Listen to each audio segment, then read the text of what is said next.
if any day or any time a platform goes away or there's like any problems with it, there's opportunities that are created and there's like disadvantages that are created. So I would be very cognizant of people like I have grown to love most of the platforms I'm on: Instagram, Facebook, LinkedIn, TikTok. I've grown to love these platforms. But at the end of the day, we don't control these platforms. We don't control what they do. We don't control external places like the US shutting down TikTok, for instance. We don't control any of these. Alex, what's up, guys? Thanks so much for sharing, and make sure to double tap if you guys can, just so we can pre-populate this in more people's feeds. But today's topic is very, very basic. I want to go into the mechanics of what's actually going on, what's happening today with TikTok, and how do we actually prepare. And I've been experimenting a ton with different platforms. I'm going to give you the tips and tricks and mechanisms to really diversify all your content. So this conversation is good for really anyone on any platform that's specifically on one mainly. So if you're spending at least 70% of your time on one platform, this is a live for you, because I don't care if it's TikTok, I don't care if it's Facebook, Instagram, LinkedIn, Twitter, I don't care what it is. What's up, Cole? I don't care what platforms you guys are on. If you have a majority of your content on one platform, you need to watch this live, because we're going to be talking a lot about it. Because again, this happened literally to me yesterday, where I couldn't post videos on LinkedIn, and again, that mechanism could go away forever. And what's up, guys? This is a really good live. This is a really, really, really good live for you guys. And I'm going to give you the top 10, 15, 20 tips and tricks that's going on right now. So if you guys did not see my post yesterday, I have been experimenting heavily. I'm talking about heavily with Instagram Reels. And there's a whole question of what are Reels, what is it, how do we use it? I'll be making videos across LinkedIn, Instagram, Facebook, YouTube, and TikTok about how to use Instagram Lives or how to use Instagram Reels more effectively. So just know that throughout my day, I will be talking about content related to that. But here's the oh my goodness, I'm on the wrong camera over there. Let's change that camera. Oh, I forgot to plug it in. I have like this awesome new setup, and I forgot to plug in the camera. That's great. That's how you do it. That's how. Oh, a ghost there. Awesome. Switch this over. There we go. There we go. It's kind of skewed still. No, you didn't miss it. You're actually early. I think we're gonna rock with this today. That's good. Sorry, we're working on the webcam, guys. Just making sure that's good. Actually, this is a really, really good. Guys, that's awesome. Thanks for sharing it with Brinley. That's awesome. Okay, so here's what's happening. Here's the 411. Here is what you guys and I need to know. Just make sure I'm in frame there. This is what we need to know across every platform. Things might be happening with specifically TikTok getting shut down in November with app downloads and updates stopping on Sunday. So relatively quickly, like, things are happening. So yes, there's no question that this is not optimal for people's content strategies. But what I am here to tell you guys today is I've been experimenting heavily. I'm talking like 30, 40 posts a day on both TikTok, and I've done the same thing with Instagram Reels. The engagement I'm seeing on Instagram Reels is really good. Now, with that being said, the community base I'm seeing on LinkedIn and TikTok specifically is still not there. I am looking at younger people, a lot younger demographics on Instagram Reels, but the engagement that I'm seeing is through the roof. I'm seeing, if I post something on TikTok, for instance, or LinkedIn, I'm going to average 100, 150 impressions. Over there, we're easily hitting 200 to 300, and I have less followers on that platform. I've been experimenting with two platforms: my personal business, or my personal Instagram, and my business Instagram. So I've been experimenting a lot with different platforms, different mechanisms. So here's some basic tips that we're going to go over and how you can content diversify today. So for instance, a lot of you guys do go live. One thing I'm going to recommend for anyone who is going live, Brinley, this is you. Alex, when you go live. Sandy, this is a great tip for you as well. Guys, when you go live, I need you guys to be streaming on another platform too. So for instance, I use a platform called StreamYard. You can stream to one place for free. Besides that, there's so many other alternatives out there. You can even stream directly on YouTube, but you have to be streaming in different platforms. I don't care if it's Twitch. I don't care if it's Instagram, Facebook. I don't care where else. When you go live on one platform, like we are on TikTok right now, I'm also streaming to LinkedIn, and I see that we have a couple of people jumping in there. Facebook and YouTube. I'm streaming all over the place so that when I invest my time and energy into creating content, whatever that is, even if you're not doing it for business, maybe it's just to say hi or communicate. You never know if there's something that maybe Alex brings up that gets me started on, a topic that can later turn into a content piece. Then the nice part about that is I have that video streamed somewhere else that I have I have access to it later, right? So whenever you go live, be streaming on multiple platforms. It takes a little bit more work. You guys saw me trying to fix that the webcam in the beginning, but you don't even need an external webcam. You can just use the camera on your laptop, for instance, right? Now, when you create content, especially if you do selfie style like on TikTok, you can. How do you stream to more than one platform at once? Awesome, Crystal, great question. So how do you stream? There's multiple different ways. For instance, if you want to save your videos and you want to start building long form content, YouTube's a great place to do that. So you can actually go directly into YouTube on your computer, and you can actually start streaming really quickly. So basically go into settings, you go into live, and you press live, and then you're good. You'll start streaming. And the nice thing is, if you take your phone where you're probably streaming the most and put it behind the camera, you can still engage with people without having to compromise on quality, because then later you can say, hey, Crystal talked about XYZ, you can go watch it on minute 15 here on this YouTube video. Because the nice thing is YouTube has kind of, in my place, been a great repository where I store a lot of my videos. So Brinley, what's up? You said guess what? Like I'm ready to guess. But yeah, that's a quick way. And same with I don't know any other socials that you can. I use a external software that enables me to stream using a webcam on my laptop or on a external one, and there's a ton of them out there, really cheap ones. Mine's like $20 a month, and I stream to 3 platforms. And again, that adds up after a while. But I mean, I'm streaming most days, and it benefits. You can go live with that person. Oh, you can? Oh, that's so cool. How do you go live with another person? Really, that's awesome. Can we bring you in here? It'd be really cool if we can.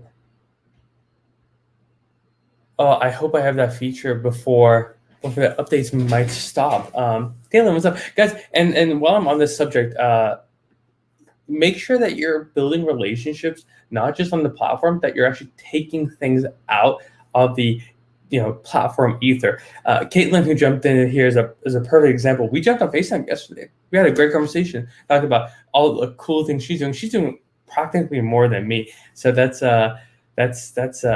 it's cool to see. So another quick tip besides repurposing your content is also jump on offline experiences with these people. Like, get people's numbers that you really want to follow and become friends with.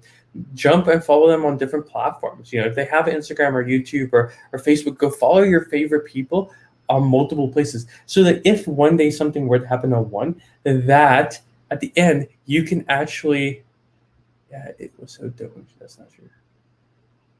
Oh, stop. We're both doing so much, but the truth is, like, what people don't realize is, if a platform goes away, the platform goes away, but the people don't. Now, will you be able to find these people in the near-term future? Maybe. There's people that I've connected with on many different, like, the example I always bring up is Vero. Like, I started on Vero. I know people follow me on Instagram, and then they're thinking about moving over to TikTok. Might not because of this thing, but keep the conversations going from platform to platform to platform. That's why the biggest thing that you can do is invest in the people that support you. It's jumping on the conversations, like, and that's what you're going to be seeing from me in the next couple of days heavily. Is I'm going to be making sure that I follow people on every single other platform that they have.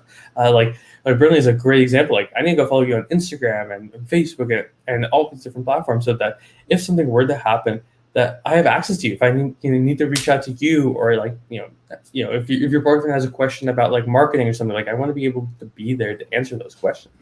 So make sure that you're getting the relationships offline, and this is across the board. It doesn't matter if a platform is going away, if it's looking like it might go away. It doesn't matter to me. Just make sure that you're taking those relationships from the screen to the real world, because I've always said this: content's a gateway drug. That's really what it is. At the end of the day, all content creation is a way to start a conversation with someone. I love that people benefit from seeing my videos. I love that I'm able to help people grow.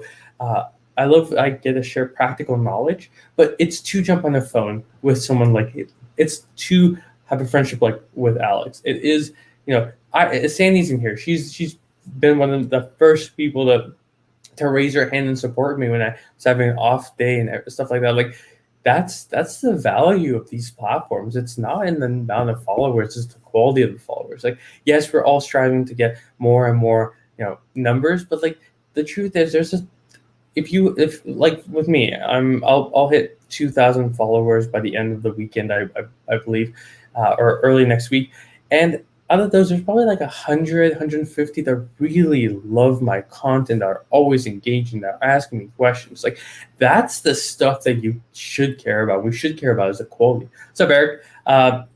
So yeah, for anyone jumping in really quickly, I'm just get these questions on the other platforms. By the way, if you guys have any other questions, the majority of the next couple of minutes is going to be me trying to convince you to move your content over to Instagram Reels, and I'll tell you why in a second. Because if something were to happen, hey, we're talking about yes and no. So from what I've read in CNBC this morning, app downloads and stuff can stop on Sunday, and official, yes or no from the president, will come by November. But what I've been telling people is, guys, I've been moving over. I have over 100. No, we did the math. I did the math yesterday. 20 times 3. 20, wait, it was 24 times 3. That's like 84, 85. Yes, yeah. So you definitely can, but again, this is less than like me trying to predict on what's going to happen. More of like, okay, these are the facts. How do we make sure that we're safe if this were to happen? Okay, so I'll just kind of talk through it. So basically, last Friday, it was announced that Oracle, a huge tech company in the States, was buying TikTok. Then the details surfaced over the week that said that Oracle is taking a minority, under 20% stake in TikTok, and in exchange, they are going to be a technology partner. That did not align with what the president had outlined. He wanted a complete split and take the company into a U.S. position, which that deal did not. So technically, Oracle and TikTok did not meet the needs that the president had set for the app not being able to shut down. Now it's surfacing that the president had said that he's making an executive order on two companies, WeChat and TikTok, both Chinese-based companies, where he is saying that, hey, there's different timelines for both. But basically, on Sunday, app downloads and app updates are going to be stopping. That means that if there's a bug, for instance, on TikTok Live, they will not be able to fix it because there's no maintenance on the app. It's basically just going to sit there in its current state until November, and the president has time until then to decide yes or no. And if he says no, the app will be shut down from U.S. soil. I know people have been moving their VPNs over to Canada. Guys, we live in one of the smartest countries in the world. They will figure it out, especially for something that seems to be as a priority as TikTok. Nothing to do with anything Chinese owned. Unless yeah. We're not going to get into that, but that's a funny point. So with that being said, this is what I've been doing. I've been spending 3 or 4 hours a day over the last 3 days moving all my content, all the videos, all the assets that I've made from TikTok into Instagram Reels. So first I started just because I was doing like a post a minute. And this is not new content I'm making. I'm purely repurposing content from one platform, which is TikTok, into Instagram Reels. I didn't expect. I don't have a lot of followers on Instagram, but I was like, you know what? I want access to these videos. I don't want to store everything on my computer. I should, but I don't want to do that right now. So I started moving a lot of my content over to Instagram Reels. And then when I was done, I went to go take a little break. I came back and I started getting real traction. And yesterday was a great example. A couple of my videos start hitting 2K, which that really hasn't happened to me on TikTok, for instance, right? It's gone from, all right, now I'll see you out there. Yeah. And look at my analytics. It's, I have a video posted about them, as well as go to my Instagram. You'll see the numbers of impressions. So I'm starting to see a lot of climbing. So I was like, you know what? Let's test this thing out. So I uploaded like 80 or 90 videos yesterday and the day before that into Instagram Reels, and I started seeing really great numbers. So then I said, okay, what if I don't have a lot of followers? So on my business Instagram, I started throwing a lot of my content up there as well, and I started seeing similar numbers. Again, a little less. So on my personal Instagram, I have 1,200 followers, and on my personal, I had like 63, and I was seeing that very similar numbers between them. So whether platforms really don't matter at this point, just start moving a ton of your content over. Like if November were to happen, you're going to be creating a lot more content before November. And I don't want October 31st to hit and you're saying, oh my goodness, I'm going to lose all these videos. I have to spend like 10 hours just downloading videos and then moving them over. If we do it now and then periodically get that going, you should be good before the ban, if it were to happen. So that's kind of where I'm at right now. I'm gonna actually on all the other platforms. I see that Fridays might not be the days because I didn't see too many people in there. Bye, guys.